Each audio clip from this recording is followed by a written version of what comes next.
Hi there, everybody, and welcome back to this final in the installment on Suzuki for Grown-Ups.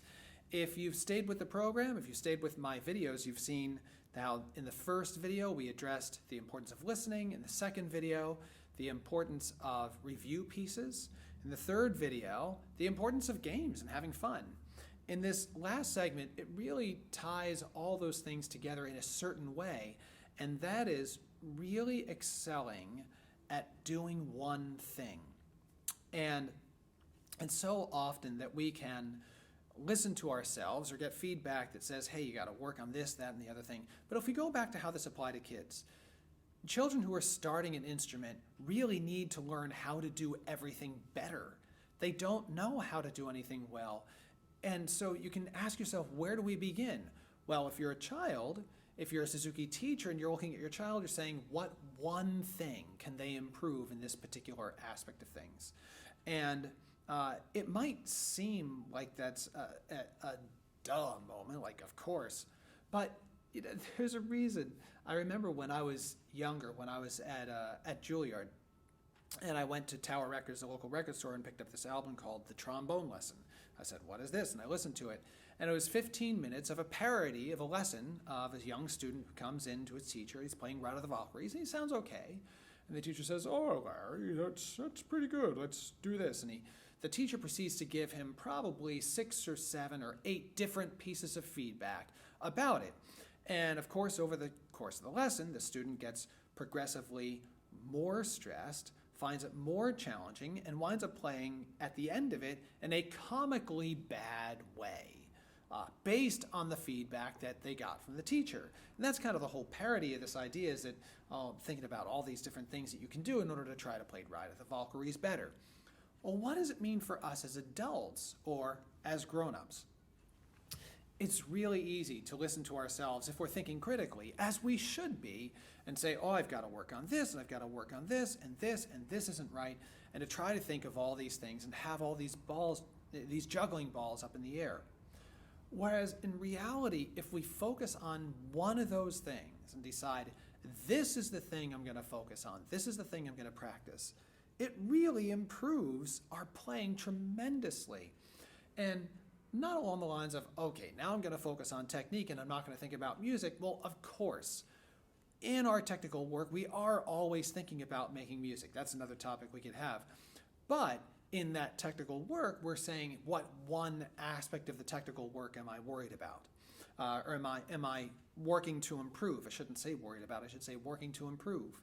And am I going to make measurable improvement in that particular skill?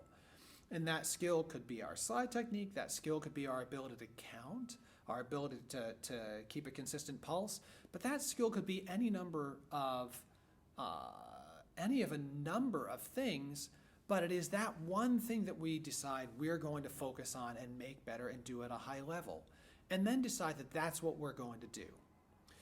And what that does is it allows us to clear up, to have one, to make a decision about what we're going to work on in advance of the practice that we do. And then second, it allows us in our practicing, in our repetitions, to focus on that one thing being the thing that we try to improve. And when we do that, when we do repetitions on an item, it allows those repetitions to be much more constructive and allows us to achieve a much higher level than if we try to think of a whole bunch of things at once. And this is really important for us to realize that Rome wasn't built in a day, but it was built one block at a time, one brick at a time. And when we work in this way, we allow ourselves to lay a foundation. We allow ourselves, if we have a foundation, to lay one stone and then take another step and build here, then another step and build here, and then build here, rather than trying to build the whole thing at once. And in doing so, we allow ourselves to celebrate those little successes that we have. Because the truth is, what is fun for us? What's fun for us is actually excelling at accomplishing the given goal that we have for ourselves, to succeed. And when we succeed with something small, we say, wow, okay, I feel better about that. And now we can go on to something bigger or something that's the next step away and say, okay, now that I had success with step 1, now I want to have success with step 2. And every time we succeed at an individual step, it makes us want to approach the next one because we say, could I do that? Yes, I could. Could I do that? Yes, I could. Could I do that? Yes, I could.